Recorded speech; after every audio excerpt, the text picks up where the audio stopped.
ভাষায় একটি কথা আছে, থান থাকলে নাকি মান থাকে। তো যা হোক, এইবার বর্তমানে যে কমিটিটি হয়েছে সেই কমিটির যিনি সভাপতি হয়েছেন ওনার মাধ্যমে আমরা এই মসজিদের পিছনে একটি জায়গা আমাদেরকে দান করেছেন। এটার জন্য এলাকাবাসীর পক্ষ থেকে ওনার কাছে আমরা কৃতজ্ঞ, ওনাকে ধন্যবাদ জানাচ্ছি। বিশেষ করে এখানে প্রধান অতিথি যিনি আছেন ডাক্তার কবির চাচা, ওনার দৃষ্টি আকর্ষণ করে একটি কথা বলবো। আমরা এতদিনে যেহেতু আজাদ ক্লাবের কোনো জায়গা পাই নাই, এখন বর্তমানে যেহেতু পেয়েছি আমরা সেই ঘরটি করতে চাই, নির্মাণ করতে চাই। আপনি আমাদের দিকে সুদৃষ্টি দিবেন, আমরা যেন সেই ঘরটি করতে পারি। এখানে যারা যেমন সিরাজুল চাচা রয়েছেন, উনাকে সকালে আমি ওনার সাথে কথা বলছিলাম, উনাকে বললাম যে আপনি র্যালিতে নাই কেন, বলতেছে আসবো, আমি প্রোগ্রামে আসবো। আমি তখন ওনাকে একটি কথা বলেছিলাম, এই আজাদ ক্লাব আপনাদের, আমরা এটাকে পরিচালনা করার দায়িত্ব নিছি, এটাকে ধরে রাখার দায়িত্ব নিছি। আপনারা দোয়া করবেন আমরা যেন এই আজাদ ক্লাবকে আরো সামনের দিকে অগ্রসর করতে পারি। আমি আমার বক্তব্য দীর্ঘায়িত করবো না, আমি শুধু আরেকটি কথা বলবো, সেটি হচ্ছে আজাদ ক্লাবের যখন বড় মাঠে খেলা হয় আমি দেখেছি, আমি ছোট থেকে দেখেছি, আমার মনে হয় প্রত্যেকটি ঘরের মহিলা বাচ্চারা সহ বের হয় যে আজাদ ক্লাবের খেলা আজকে। তাহলে এই আজাদ ক্লাব সম্বন্ধে এই সরকার করা এই 4 নম্বর ওয়ার্ড বিভিন্ন জায়গা থেকে বিভিন্ন যারা এইখানে খেলছে এই আজাদ ক্লাবের পক্ষে, তাদের এই আজাদ ক্লাবের প্রতি কতটুকু সিম্পিতি, কতটুকু ভালোবাসা রয়েছে, ওই খেলা হলে বোঝা যায় যে আসলে আজাদ ক্লাবের মানে ভালোবাসার লোক কতগুলা। যাক, আমি আরেকটু কথা বলবো, সেটি হচ্ছে আমরা এই আজাদ ক্লাবের পক্ষ থেকে কিছুদিন আগেই শীত বস্ত্র বিতরণ করেছিলাম, 350 কম্বল। আরও আমরা এই আজাদ ক্লাবের পক্ষ থেকে কিছুদিন আগে আমাদের এখানে আমার এক বন্ধু, সে হচ্ছে নাম বাবলু, তার ওই শারীরিক সমস্যা হয়েছিল, আজাদ ক্লাবের পক্ষ থেকে ওকে আবার আমরা প্রায় লাখ 2 টাকা আমরা সহযোগিতা করেছি। যাক, আমরা যেন এই সহযোগিতা, এই সমাজসেবক কাজ আমরা যেন চালু রাখতে পারি, এবং কি আমরা এই ক্লাবটা যেন আমরা তৈরি করতে পারি, আর সামনে খেলায় আমরা অংশগ্রহণ করে যেন আমরা চ্যাম্পিয়ন হতে পারি, এই আশাবাদ ব্যক্ত করে আমি আমার সংক্ষিপ্ত বক্তব্য শেষ করলাম। আসসালামু আলাইকুম। সর্বপ্রথম শুকরিয়া আদায় করছি আমার পরম করুণাময় আল্লাহর কাছে, যিনি আমাকে এখানে উপস্থিত হওয়ার সুযোগ করে দিয়েছেন। তারপরে আমি কৃতজ্ঞতা প্রকাশ করছি আমার ঠাকুরগাঁর 4 নম্বর ওয়ার্ডের আমাদের সরকারপাড়ার আজাদ ক্লাবের যারা সদস্যবৃন্দ আছেন, আমার সরকারপাড়ার যারা অধিবাসী মা বোনেরা ভাই এবং আমার অনুজ এবং অগ্রজরা, সবাইকে আমার আসসালামু আলাইকুম। আসলে সরকারপাড়ার মানুষের প্রতি আমার যে মমত্ব এবং তাদের প্রতি যে আমার কৃতজ্ঞতা, এটা আসলে বলে একদিনে বলে শেষ করা যাবে না। তারা আমাকে আমার এই ক্ষুদ্র জীবনে যতটা সম্মান দিয়েছে, আমার মনে হয় আমি আমার বাকি জীবনে সম্মান আমি পাবো কিনা আমি জানি না। কারণ তারা একাধারে আমাকে দীর্ঘদিন যাবৎ এই সরকারপাড়া আজাদ ক্লাবের সাধারণ সম্পাদক হিসাবে আমাকে রেখেছিল, দীর্ঘদিন আমাকে সভাপতি হিসাবে তারা রেখেছিল, এবং এই দুটো পদের মধ্যে যে কোনো একটা পদ ঐচ্ছিক হিসাবে আমার জন্য তারা সংরক্ষণ করে রাখছিল। কারণ এটা পরম ভালোবাসা, এই ভালোবাসা আসলে এটা বলার না। অনেক যোগ্য ব্যক্তি ছিল, সুযোগ্য ব্যক্তি ছিল, আমার অনুরোধ করা সত্ত্বেও ওনারা শুনেনি, আমাকেই সেই পদে রাখছিল। শেষ পর্যন্ত আমাকে অভিমান করে সরে যেতে হয়েছে, যেন এখানে কেউ একটা পরিবর্তন আসে এবং নতুনরা এই জায়গাটা নিতে পারে এবং তাদের দক্ষতা, কর্মদক্ষতা এগুলো দেখাতে পারে এবং তাদের শৈলীর মাধ্যমে আজাদ ক্লাবের সামনে আগায় নিতে পারে। আমার অগ্রজ এবং অনুজরা অনেক কথাই বললেন, আমার যে কথা। আসসালামু আলাইকুম রহমতুল্লাহ, বিসমিল্লাহির রহমানির রহিম। আপনারা সকলে ভালো আছেন? আজকে আজাদ ক্লাবের 63তম প্রতিষ্ঠা বার্ষিকীর সম্মানিত সভাপতি, সম্মানিত সাধারণ সম্পাদক এবং মঞ্চে উপস্থিত অন্যান্য অতিথিবৃন্দ, সামনে উপস্থিত সুরজান ও মা বোনেরা, আসসালামু আলাইকুম রহমতুল্লাহ। আসলে আমরা এতক্ষণ শুনছিলাম যে আজাদ ক্লাবের ইতিহাস প্রথমে বলেছে আমার বন্ধু, যার সঙ্গে আমরা একসঙ্গে স্কুলে পড়েছি, গোলাম মোস্তফার কাছে। আসলে এই প্রতিষ্ঠানটিকে ডক্টর মঞ্জুর আলম একটু আগে কথা বলেছে তার আগে সিরাজুল বলেছে যে জায়গার দরকার, আমরা শুনলাম সভাপতি মহোদয় একটি জায়গা দিয়েছেন। আমরা একটা তালি দিই সভাপতি মহোদয়ের জন্য।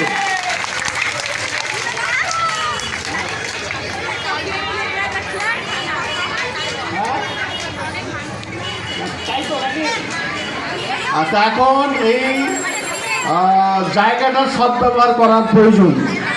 সদ্ব্যবহার কেমন, যে সেটি মঞ্জুর আলম একটু অনেকটি পরিষ্কার করেছেন যে সেই আমরা ক্লাব বলতে কি বুঝি সেই ব্যাপারগুলো খোলসা করেছে, যে শুধু খেলাধুলা নয়, সেখান থেকে সমাজ সেবামূলক কাজগুলো হবে। আমরা দেখি এখন আমাদের তরুণ সমাজ কিসে আসক্ত হয়েছে, মাদকে। তাই বলা হচ্ছে মাদককে না, খেলাকে হা। এই জন্য আমাদের সাংস্কৃতিক খেলাটাকে এগিয়ে নিয়ে গেলে আমাদের তরুণ সমাজ, তার সঙ্গে যদি আমরা ধর্মীয় অনুশাসন মেনে চলি, মূল্যবোধগুলোকে তৈরি করতে পারি, তাহলে কিন্তু আমার যুব সমাজ সঠিকভাবে কাজ করবে। আমরা সবাই চাই না আমাদের সন্তানরা সঠিক পথে পরিচালিত হোক, চাই কি না? চাইতে গেলে এই কাজটুকু করতে হবে, যে এই ঘরটাকে তৈরি করতে হবে সবাই মিলে। পারবো তো আমরা ইনশাল্লাহ? যাই হোক, এই তৈরি করতে গেলে ফান্ডের প্রয়োজন। সবাই সবার সামর্থ্য অনুযায়ী সর্বোচ্চটা দেওয়ার চেষ্টা করব, তাহলে এটি দ্রুত সম্পন্ন হবে। তার সঙ্গে আরেকটি সুযোগ আছে। সুযোগ কেমন? যে দুজন ব্যক্তি আছে আপনাদের কমিটির, একজন এক্স প্রেসিডেন্ট ডক্টর মঞ্জুর আলম, বর্তমান স্বাস্থ্য বিষয়ক সম্পাদক জেলা বিএনপি, আরেকজনকে আপনাদের সাধারণ সম্পাদক নুরুজ্জামান নুরু, তাই না? সে স্বেচ্ছাসেবক সম্পাদক। কাজে দলীয়ভাবে তারা একটা বিশাল অঙ্ক আনতে পারে। এই কাজগুলোতে আমাদের যে মাননীয় মন্ত্রী আছেন তার একটা ফান্ড রয়েছে, সেখান থেকে তারা ইজিলি আনতে পারবেন আমার বিশ্বাস। তো যাই হোক, সেই জিনিসগুলো তবে নিজেকে আগে দিতে হবে। আমরা যদি সবাই দিতে চাই তাহলে এটি সম্ভব। তাহলে আমাদের ছেলেমেয়েরা খেলাধুলা করবে, ধর্মীয় জিনিস শিখবে, বড়দের শ্রদ্ধা কর্তা শিখবে, সেই সাথে সামাজিকমূলক কাজগুলোতে অংশগ্রহণ করবে। আমাদের মা বোনরাও এখানে অংশগ্রহণ করবে, তাহলেই কিন্তু আমাদের পরিবেশ উন্নত হবে, সেই সাথে দেশ এগিয়ে যাবে। আমরা অতীতে দেখেছি যে দুটি ক্লাবের কথা বলা হয়েছে, অতীতে আজাদ ক্লাব এবং টাউন ক্লাব, পরবর্তীতে এসেছিল উত্তরণ ক্লাব, আরও দু একটি ক্লাব এসেছে, আগমনী ক্লাব। রাইট, অনেক স্পিরিট ছিল আগমনী ক্লাবের। হ্যাঁ, আসলে এই যে ক্লাবগুলোকে ধরে রাখার বিশাল ব্যাপার। তা আমি শ্রদ্ধা জানাই এই আপনাদের সরকার বারাবাসীকে, ৬৩ বছর ধরে বুকে লালন করে রেখেছেন এবং এইটিকে ধরে রেখেছেন আজাদ স্পোর্টিং ক্লাবকে, তাই তো? তার মানে আপনাদের এর প্রতি মমত্ববোধ, ভালোবাসা অনেক বেশি রয়েছে। আসলে বক্তব্য বাড়াবো না, কথা হচ্ছে কাজ দরকার বেশি। তা আমি আমাদের একটা প্রতিষ্ঠান রয়েছে এর ট্রেডার্স, আমার বাবা মায়ের নামে। আমার বাবার নাম আব্দুল রব মরুম, মায়ের নামে হিয়ারন, আর এই জন্য আমার সন্তান সেটি পরিচালনা করে এর ট্রেডার্স নামে। সেই প্রতিষ্ঠানের তরফ থেকে আমি যতটুকু পারি এখন সহযোগিতা করব, পরে ধারাবাহিকভাবে আবার সহযোগিতা করার চেষ্টা করব। এটি আমার, আপনাদের প্রতি আমার অনেক ভালোবাসা থাকলো, শ্রদ্ধা থাকলো, শুভকামনা থাকলো। এই স্পোর্টিং ক্লাব দিয়ে একদিন ঠাকুরগাঁকে অন্য চোখে মানুষ চিনবে, এই প্রত্যাশা নিয়ে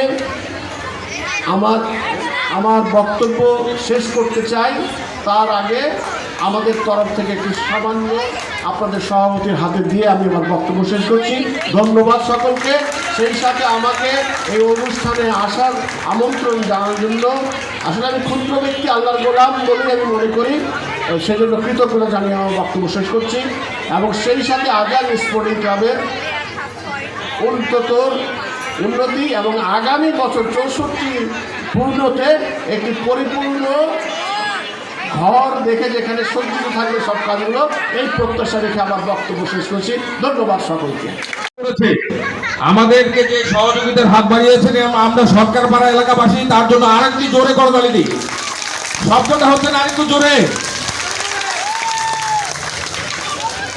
ধন্যবাদ। আমরা আপনাদেরকে বেশিক্ষণ সময় নষ্ট করাবো না। আজকে আনন্দের দিন, ক্লাবের 63তম প্রতিষ্ঠা বার্ষিকী। এই প্রতিষ্ঠা বার্ষিকী আমরা এখন উদযাপন করব কেক কাটার মাধ্যমে। সবাইকে মিলে কেকটি কাটার জন্য বিনীতভাবে অনুরোধ করছি। আমাদের ক্লাবের সভাপতি, সাধারণ সম্পাদক, প্রধান অতিথি, বিশেষ অতিথিবৃন্দ যারা আছেন, কেক কেটে আমাদের 63 বছর যে পূর্ণ হয়ে 64 বছরে আমরা পদার্পণ করেছি, সেটি আমরা এখন পালন করব।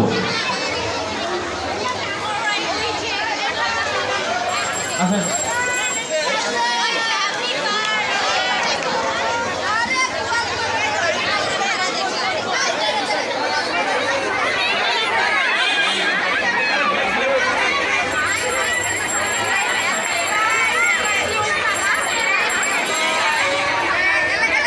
কেক কেটে 63তম প্রতিষ্ঠা বার্ষিকী উদযাপন হচ্ছে। সবাই জোরে করতালি দিতে থাকি। চলো তালে।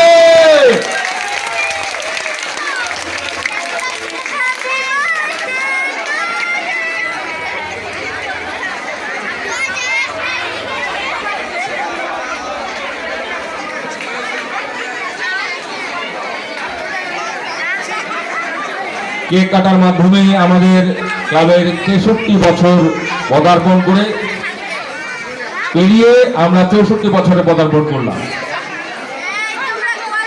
কেক কাটা হয়ে গেল, আর কিছুক্ষণের মধ্যেই আমরা প্রদান করব ক্লাবের পক্ষ থেকে মরণোত্তর সম্মাননা এবং সাবেক কৃতি খেলোয়াড় ও বিশেষ অবদান রাখার জন্য ক্লাবের পক্ষ থেকে বিশেষ সম্মাননা। আজকে সরকারপাড়া আজাদ ক্লাবের প্রতিষ্ঠা বার্ষিকীতে যারা এখানে উপস্থিত হয়েছেন, সম্মানিত উপস্থিতি, প্রিন্ট ও মিডিয়ার সাংবাদিকবৃন্দ, গুণীজন, যারা আমন্ত্রিত অতিথি আছেন, সকলকে সরকারপাড়া আজাদ ক্লাবের পক্ষ থেকে অসংখ্য অসংখ্য ধন্যবাদ।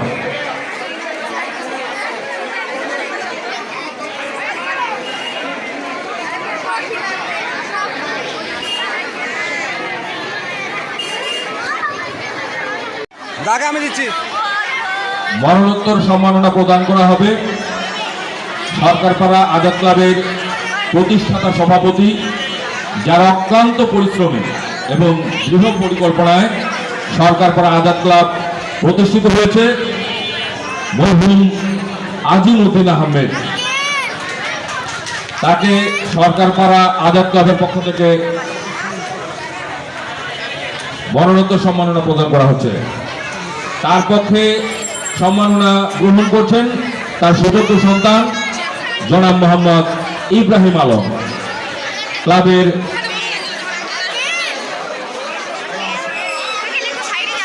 গোলাম মোস্তফা, দুঃখিত, গোলাম মোস্তফা সম্মাননা গ্রহণ করছেন।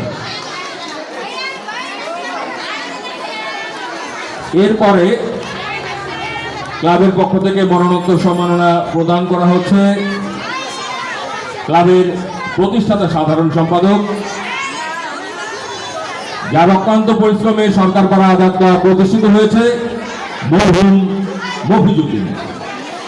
তাকে সরকারপাড়া আজাদ ক্লাবের পক্ষ থেকে সম্মাননা প্রদান করা হবে।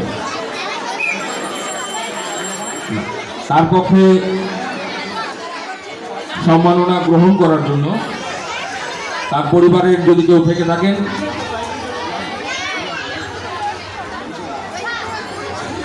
আমাদের মাঝে উপস্থিত আছেন তার সুযোগ্য সন্তান জনাব ইব্রাহিম আলম।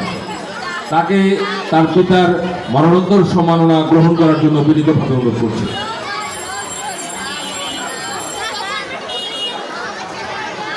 উনি অনুপস্থিত রয়েছেন, আমরা তার সম্মাননাটি বাসায় পৌঁছে দেওয়ার জন্য চেষ্টা করব।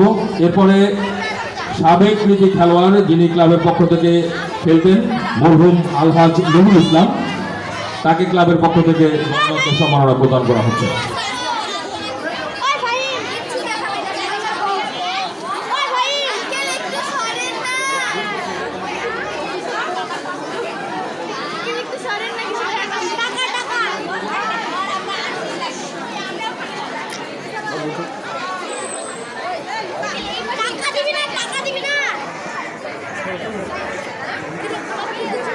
সাবেক কৃতি খেলোয়াড় মরহুম আলহাজ নুরুল ইসলামের পক্ষে সম্মাননা গ্রহণ করছেন। এরপরে সম্মাননা নেওয়ার জন্য বিনীতভাবে অনুরোধ করছি সরকারপাড়া আজাদ ক্লাবের সাবেক সভাপতি মরহুম শাহেদ কামাল চৌধুরী ডালিম, তার পরিবারের পক্ষ যদি কেউ এখানে থেকে থাকে তাকে মরণোত্তর সম্মাননা গ্রহণ করার জন্য বিনীতভাবে অনুরোধ করছেন।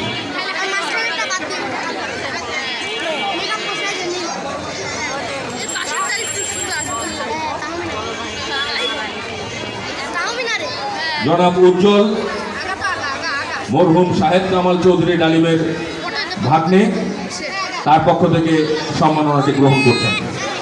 এরপরে সম্মাননা গ্রহণ করবেন ক্লাবের সাবেক সাধারণ সম্পাদক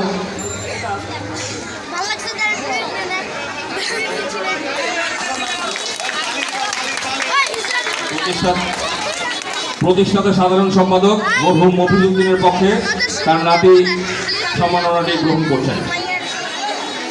এরপরেই মরহুম মোখলেসুর রহমান সাবেক সাধারণ সম্পাদক, তার পক্ষে যদি কেউ থেকে থাকেন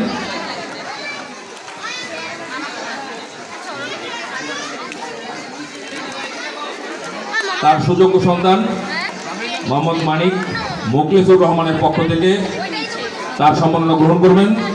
মরহুম মোখলেসুর রহমান ছিলেন সাবেক সাধারণ সম্পাদক। মরণোত্তর সম্মাননা গ্রহণ করছেন তার সুযোগ্য সন্তান মানিক। এরপরেই ক্লাবের বিশেষ অবদানের জন্য মরহুম খায়রুল ইসলাম, আমার পিতা যিনি সরকারপাড়া স্কুলের প্রধান শিক্ষক ছিলেন, আমাদের পক্ষ থেকে আমার সন্তান আইমান মুসাব এবং আমার বড় ভাইয়ের ছেলে তামিমকে সম্মাননা গ্রহণ করার জন্য অনুরোধ করছি। এরপরে এই সম্মাননা গ্রহণ করার জন্য অনুরোধ করছি আমাদের এলাকার খুবই জনপ্রিয় একজন ব্যক্তিত্ব, সাবেক কাউন্সিলর মরহুম শাহ মোহাম্মদ শাহজাহান সাজুর পক্ষ থেকে যদি কেউ থেকে থাকেন সম্মাননা গ্রহণ করার জন্য অনুরোধ করছি। পুরস্কার গ্রহণ করছেন মোহাম্মদ আইমান মুসাব তামিম আল গাজী মরহুম খায়রুল ইসলামের পক্ষ থেকে। মরহুম শাহজাহান সাজুর পক্ষ থেকে সম্ভবত অনুপস্থিত রয়েছে। এরপর সাবেক কৃতি ফুটবলার মরহুম সিরাজুল ইসলামের পক্ষ থেকে যদি কেউ থেকে থাকেন তাহলে তার মরণোত্তর সম্মাননাটি গ্রহণ করার জন্য অনুরোধ করছি।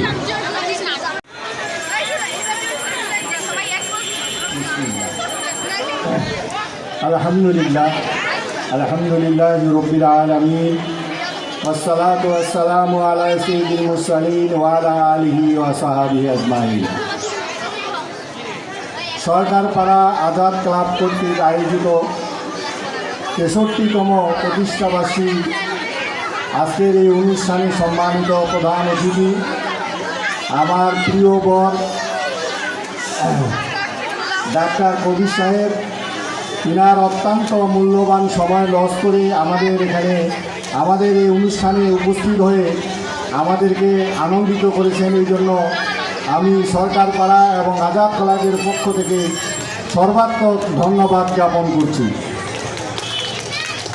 সেই সাথে আজকের এই অনুষ্ঠানে যারা উপস্থিত আছেন আমাদের প্রাক্তন দায়িত্বশীলেরা এবং অত্র এলাকার মা বোনেরা এবং ছেলে সন্তানেরা যারা আজকের এই অনুষ্ঠানে এসে আমাদেরকে ধন্য করেছেন, তাদেরকেও আমার ক্লাবের পক্ষ থেকে এবং সরকারপাড়াবাসীর পক্ষ থেকে ধন্যবাদ জ্ঞাপন করছি। আপনারা উপস্থিত হয়েছেন, এই জন্য আমাদের আজকের এই অনুষ্ঠানটি অত্যন্ত সুন্দর এবং মনোজ্ঞ হয়েছে।